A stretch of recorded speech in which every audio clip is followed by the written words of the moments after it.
Andriamatoa filohan'ny Repoblikan'i Madagasikara.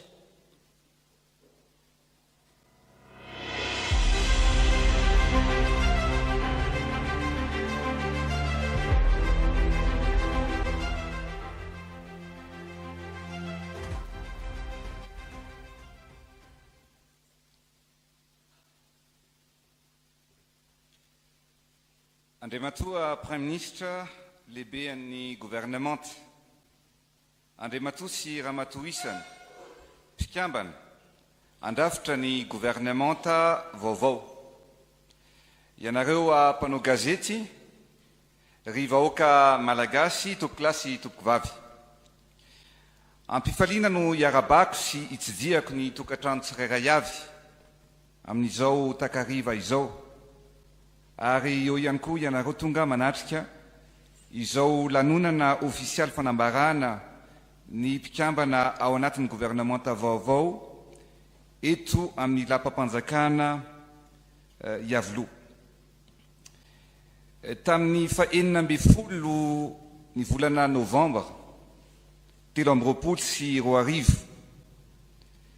dia nisafidy ny tenako ny vahoaka malagasy anohy ny asa fampandrosoana izay efa napetraka teto amin'ny firenena, ny safidy ny fandrosoana, ny safidy ny filaminana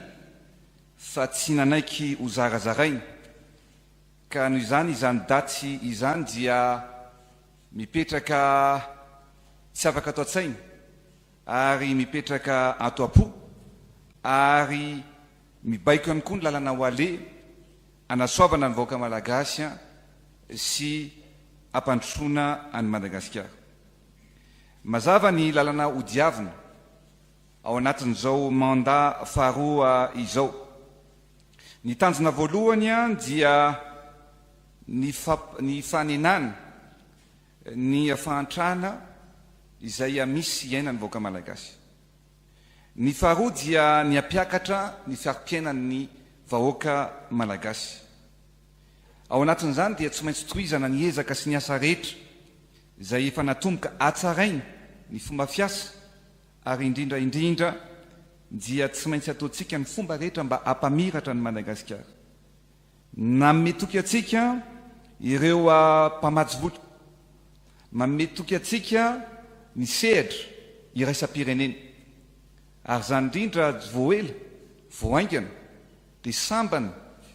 20 taona aty aoriana tamin'ny idirantsika tao anatin'ny vondrona SADC dia ny safidy izy ireo any Madagasikara amin'ny alalan'ny tenako hitondra sy ho filohan'ny vondrona SADC amin'ny taona 2022. Midika zavatra lehibe izany satria raha tadiditsika tamin'ny taona 2024 dia teto Madagasikara no nisy ny olana. Madagasikara zany no firenena nodedavana vahaolana. Ny filohan'ny SADC tamin'izany no mitsara sy mitondra ny vahaolana hoentina. Izany mahavoasafidy atsika ho filohan'ny SADC zany dia mijika fa efa mizotra makany amin'ny lalan'ny maritoerana sy ny sehatra iraisam-pirenena tsika ny dikan'izany. Manomboka amin'ny taona ho avy i Madagasikara indray zany no hamany olana misy ao anatin'ny vondrona SADC ary Madagasikara tsy hitondra olana intsony fa hamany olana aty amin'ny vondrona SADC. Efa itsika ihany koa zao no secrétaire général ny COI, ny Commission de l'Océan Indien. Isika ihany koa no filoha lefitra any amin'ny Nations Unies ao amin'ny fitarihana ny fivoriam-be izay atao. Manana candidat ihany koa tsika amin'ny tantara voalohany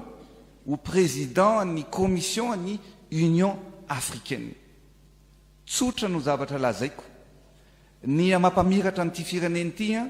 tsy vita ao anatin'ny fotoana fohy fa ezaka lavareny. Ary ny zavatra afaka lazaiko ankehitriny dia tsapa hita an'ireo filoham-pirenena aty amin'ny continent africaine fa manana ny toerany zany Madagasikara zany ary mamiratra ny diplomasia atsika ankehitriny ho toizatsika zany ho toizatsika zany a amin'ny ezaka zay anafaka ny Madagasikara ao anatin'ny aizina zay niainantsika nandritra ny taona maro mahandro tsika ankehitriny fa ny mpitondra ankehitriny reny nomenatsiny samy mpitondra ny fandimby mampieritreritra sy malasa sainy zany fa kosa tsika tsy milavolefiny araky ny teny efa nomeko araky ny fanamby efa napetrako tsy maintsy sy mandroso Madagasikara ary zay ny ilaina mpiara-miasa vonony sa anova an'ity fireneny ity zay ny mazava-dehibe ny fotoanantsika androany amin'ny ametrahana ny gouvernementa vaovao manaja ny rafitra demokratika isika satria rehefa avy niatrika ny fividianana solombavam-bahoaka isika nivoaka nisan'ny maro anisy nivondrona maro anisy ary ao anatin'ny fanajana ny fenitra demokratika dia nametra-pelana ny gouvernementa tamin'ny 10 ny volana jolay lasa teo andro vitsy tao arinan'izay dia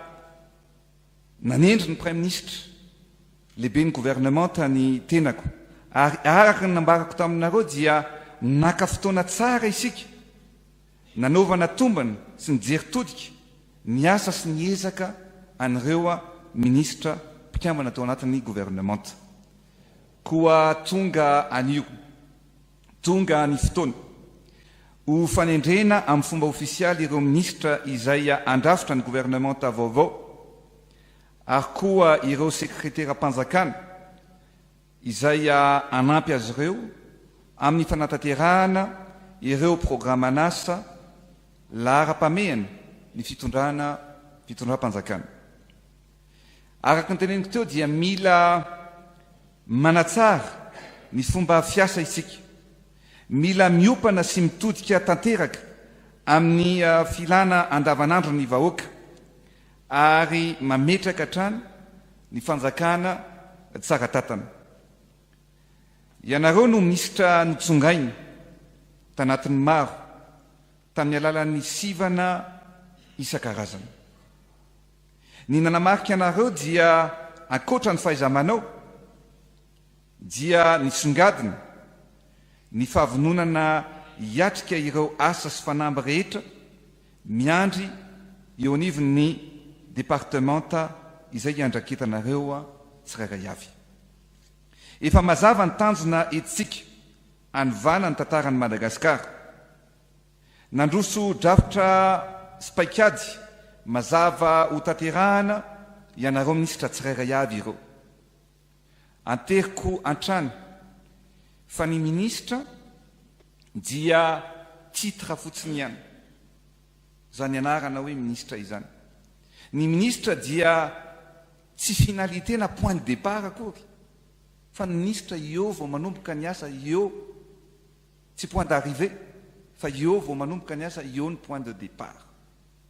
so matsinareo mieritreritra fa ministra dia tsy asa eo vao manomboka ny asa manomboka eto vao hijeritsika ny fomba rehetra natanterahana ny rovina mpandrosoana sy anivana ny Madagasikara maromaro taminareo no natao entretien maromaro taminareo no nametraka nyreo engagement fa ny zavatra nyresahantsika dia hoy aho hoe tandremy fa tsy ministra no dia daviko tsy ministra no dia daviny monsieur le premier ministre tsy olona ho tendrena no ilainay fa olona afaka nova ny tantara sy ametraka tantara eto amin'ny firenena fa indrindra ao anatin'ny departementa misy anareo tsirairay avy noho izany dia fahefana entina manatanteraka ny fanasoavana ny vahoaka ny toerana zay iandraketantsika tsirairay avy mila ezaka sy asa isan'andro izany mba anatratraratsika ny tanjona zay matimatesantsika dia ny amoaka amin'ny Madagasikara ao anatin'ny fahantrana izay era mahita era malala sy sedrain'ny vahoaka malagasy ankehitriny tokolasy tompoko vavy maro ireo nametraka CV ary naneo ny fahavononany an'olo-tanana ampandroso anyity firenena malalantsika ity. Ity gouvernementa vaovao ity dia ahitana ministra 700 ary ny 500 isanjaton'izany dia ministra vehivavy avokoa.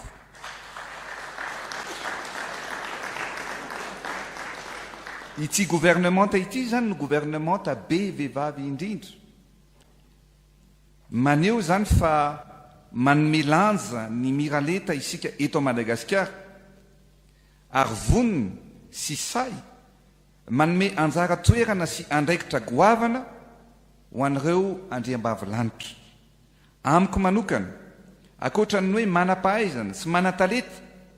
dia manolo-teny ary rehefa miasa dia miasa ny vehivavy malagasy ka mendrika asongadina amin'izay fahaiza manaon'izay. Asitsika tehaka ihany ho an'ny vehivavy malagasy. Androany ihany koa isika ary ao anatin'izay fanendren'izay eto aloha dia tiako milaza aminareo andriambavilanitra fa raha mbola misy safidy amin'ny hoe raha mbola mitovy ny fahaizana na mitovitovy ihany aza na somary latsa-datsaka kely ary tsy maninona amin'ny lehilahy sy ny vehivavy dia aleoko foana ny safidy ny vehivavy.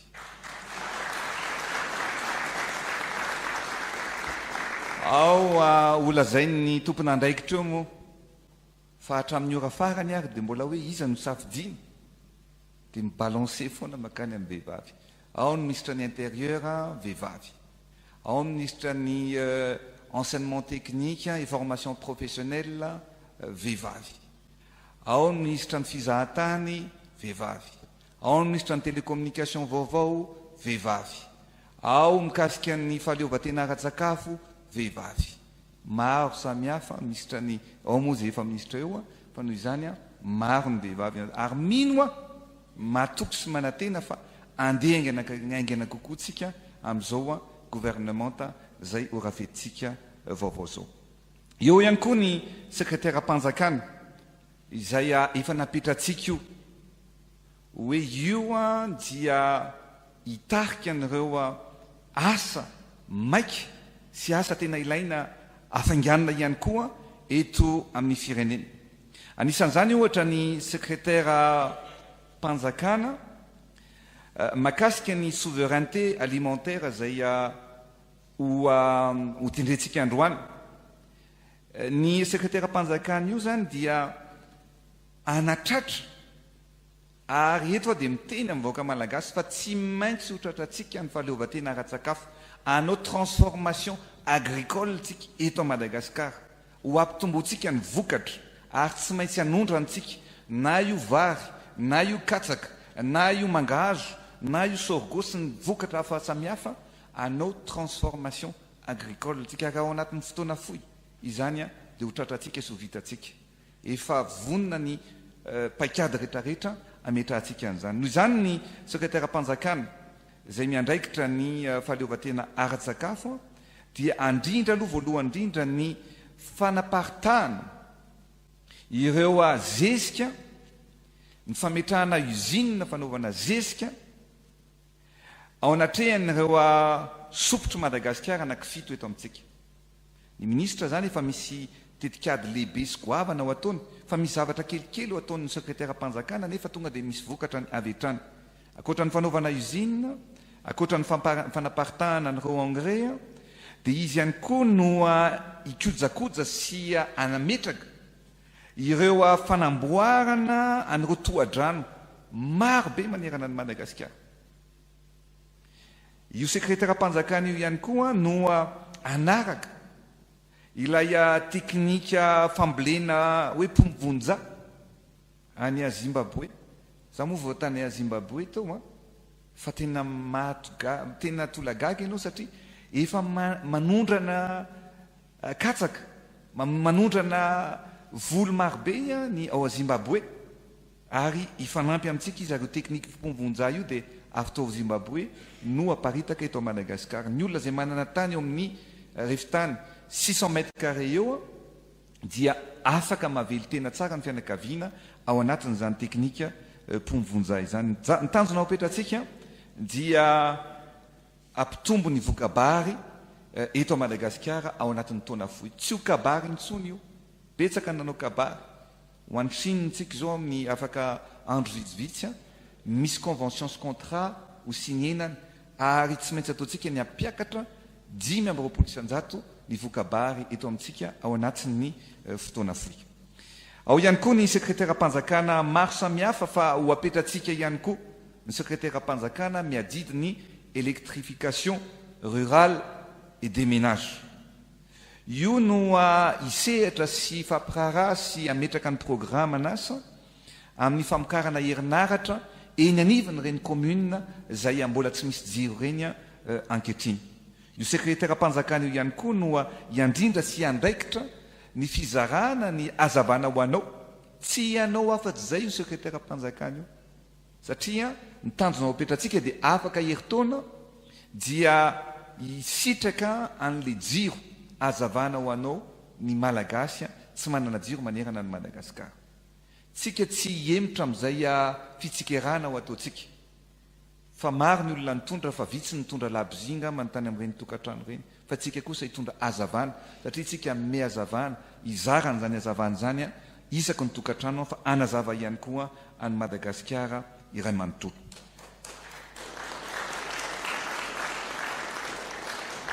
Ametraka ihany koa tsika ny sekretera-mpanjakana